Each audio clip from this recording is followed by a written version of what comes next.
Well, welcome everybody. It's good to see you here on Techsavvy, and it's session 11.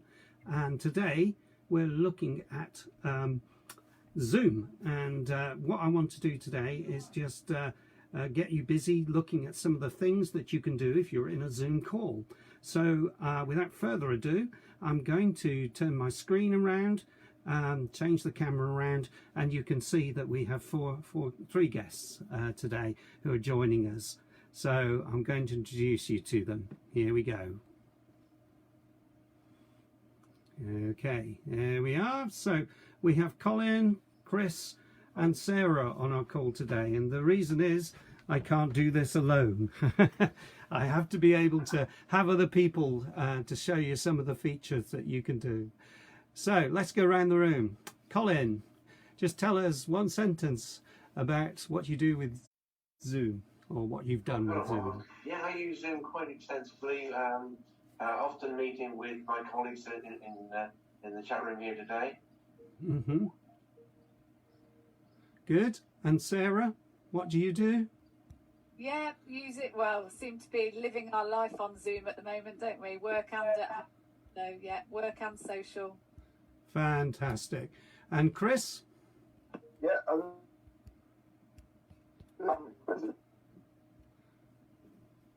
Okay, Chris, your sound has gone out a bit on that one. So, do you want to try again? All of a sudden you disappeared.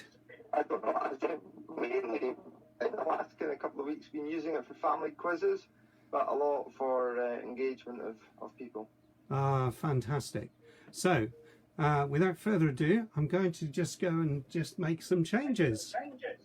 Now, if I look at the bottom of the screen, you will find that you've got several icons down there. First of all is the audio, and the first thing you need to know is that you need to check your audio settings, which are down here, and you need to make sure that your mic is working well and also your speaker, and you'll hear a noise coming through as I test my speaker. Right, so that's the first thing you need to know about audio. Now, one of the other things that people don't realize is that you can actually use more than one camera. So I'm just going to change to another camera, and you'll see the reason why in a minute. Okay, so this is my second camera, and now I'm not looking at you, I'm looking slightly oblique. Also, the sound does a duplication back if it's in the same environment.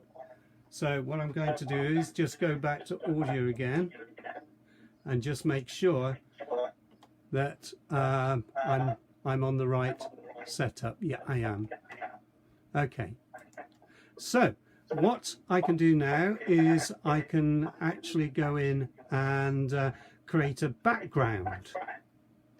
And that's done through Choose Virtual Background. And I know some of us on the call have been doing that. So for instance, I'm now at the beach, and I've got a little bit of video showing, and sometimes my hand disappears if I go too quick. All right, I instantly become disabled. Isn't that good? Anyway, no, we can actually change our backgrounds and make it more interesting for our users and people who are actually working in this way. So the other feature that's really important is being able to share your screen with other people. And what I'm going to do is I'm just going to share you what not to do on a Zoom call. Let's hope this works.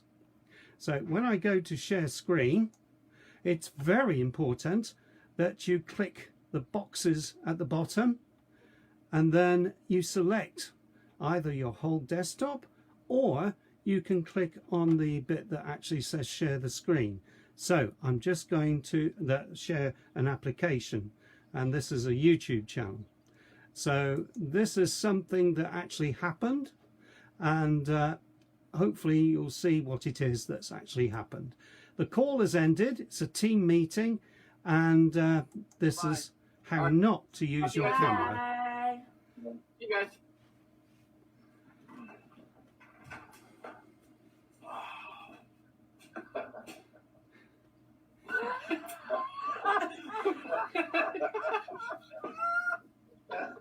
Tony! Can you hear us? Tony! Oh no! Don't. Jen, call her. Oh my gosh! Hold on, let's text a couple pictures of that. Oh.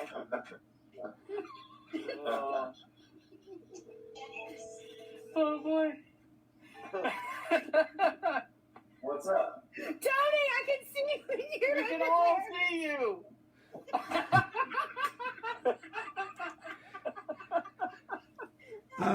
So do remember to use appropriate clothing when doing Zoom. I know it's very tempting to sit with Writing's your not that easy, but trousers. Grammarly can There help. we go. This sentence Oh. is grammatically correct, but it's wordy and hard to read. It undermines the writer's message. Well, it's very nice to have an advert about Grammarly playing in the background, but I really need to talk to you guys, so let's go back on. The feature that is really helpful is breakout rooms if you're dealing with a lot of people. And what I'm going to do is I'm going to show you how to set up breakout rooms, and you have to switch this feature on in settings, and we're going to do that pretty much in the next week. I will show you how to do settings. It's a session in itself, so if you're interested in that, it's going to be settings on Zoom, because there's so many features that you can use.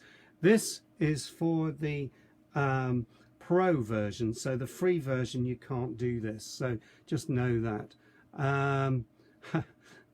Okay, I'm manually going to put people in the room, and I'm just going to have one room today, but you can have as many rooms as you like. So let's go and assign some people in breakout room 1. Let's have a look. Okay, Colin and Chris, I'm going to send you away and open all the rooms. Just click on the message you'll get on your screen, and then you will disappear. Okay.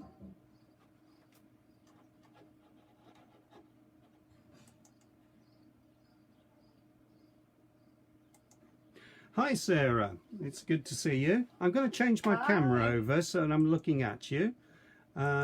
Just give me 1 second, and then it makes sense to talk to you. Okay, hi Sarah, it's good to see you. Hi, and you. Thanks for inviting me. Sarah, you work for an organisation called AbilityNet. Would you like to just tell us in a few sentences what AbilityNet does?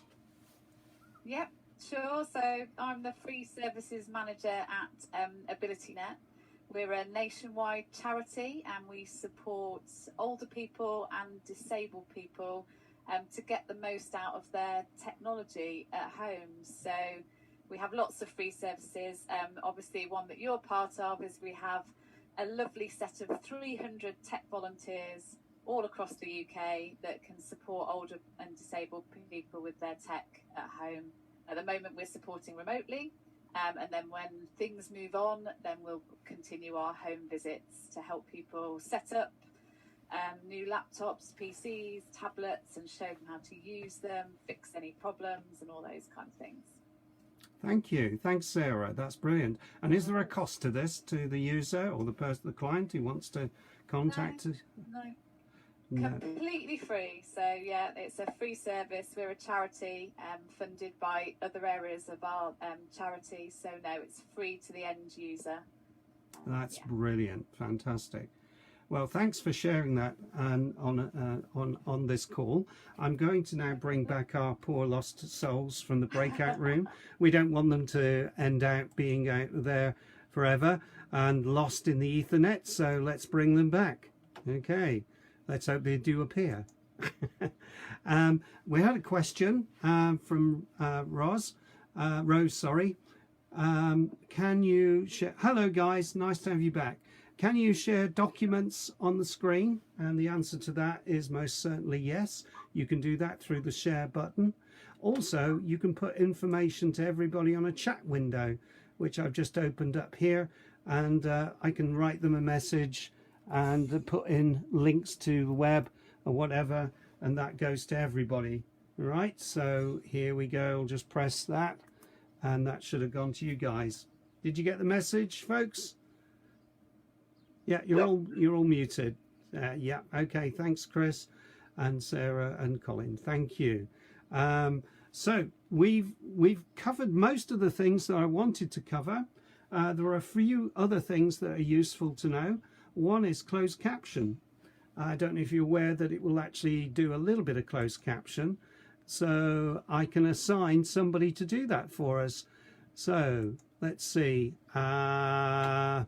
Chris, would you like to do a little bit of closed caption for us if I assigned you a little bit? It means you just write something I'm saying down at the bottom. Here we go, assigned to closed caption. Right, there you go, mate. So you can write something a little bit down about what I'm saying. Yeah, we've just had a little chat about AbilityNet, and you are all AbilityNet people here. So Colin, you help a lot with remote access, don't you? So do you need to be in the room, especially at COVID? What can you do? Forgive me the question. What can we do remotely? Yes, that's right. You do remote work, which gets... Well, once we've established a remote session, then effectively we can operate the client's computer as if we were sat beside them. Mm-hmm. Very powerful tool. And do you find it works for older people and disabled people that you could do this? Yes, sometimes you need a little more patience, but generally speaking, very few fail to achieve what we're trying to get to. Right, that's great, because obviously we can't visit people at the moment. That's one of the drawbacks, isn't it? Chris, you're our Scottish coordinator. You're also the community engagement officer for AbilityNet. Tell me what you've been doing to get people to use this technology in Scotland. Yeah, just by kind of encouraging them to utilise the best from understanding the basics, because some people just don't like to do the remote stuff, so we're just trying to just handhold them and guide them along the way so they can use technology. Right, and thanks for that. That's great, because that's the support is absolutely crucial, and it's not for everybody, Zoom, especially not for older people or people who are a little bit scared of technology. They might not want to continue using it, but as you've experienced yourselves and as users experience, they will find that it's extremely easy to do. And we'll cover that in the next session. How do you join a meeting? How do you do that kind of thing and get going? So Sarah, just the last thing before we finish, can you just give us how do we contact AbilityNet? Unashamedly plug. Okay. Unashamed plug. So you can get us on a free phone number, which we've just changed actually. So this is a test: 0800 048 7642. Am I right? That's the right one, isn't it? Yes. Or you could email inquiries@abilitynet.org.uk. And yeah, we're on a phone line 9 to 5 and then email outside. But just have a look at the website as well if you want to. There's lots of resources and free bits on there as well to support you. Good. And Colin and Chris, how easy was it to go into the breakout room for you? Can you just give us some feedback on that? Sure. For me, it was so straightforward. It was you sidestepped us, and forgive there's a corporate on the background. That's okay. You sidestepped us, and prompt came up, and we just accepted the prompt that it was in. Now that was sorry, Chris. Do you want to add to that? No, just echoing what Colin says. Very easy. Click the button, and that's you into the breakout room. Yeah, and one of the things about that was a request for somebody to show us how to do breakout rooms, and Rose has written back on the comment sheet here, thanks, all of this is wonderful, or rather that is wonderful to know how to remote share and how help older and disabled people. So this is great to have this live feedback. Okay, well, we're coming up, we just got 1 minute left. 1 minute each sentence, one of you say what you think Zoom has done to help people. Sarah. Sorry, Colin, go on. Yeah, for me, it's just given me the opportunity to be able to join sessions like this with AbilityNet to join meetings. It's just been fantastic. Great. And Sarah? Yeah, keeping in contact with friends and family, I think, and being able to actually see people, amazing at this time. Yeah, thanks, Sarah. And Chris? Yeah, just again keeping in touch with people, seeing folks face to face instead of just using a conventional phone. Ah, right. Well, thank you. Thank you, all of you, Chris, Colin and Sarah. Thanks for your help on this call. I couldn't have done it without you, literally. Okay, so I'm going to finish this, and there will be a watch party that will come straight after this. And please share that with your friends and other people as well. Thank you for watching. See you next week on Tech Savvy.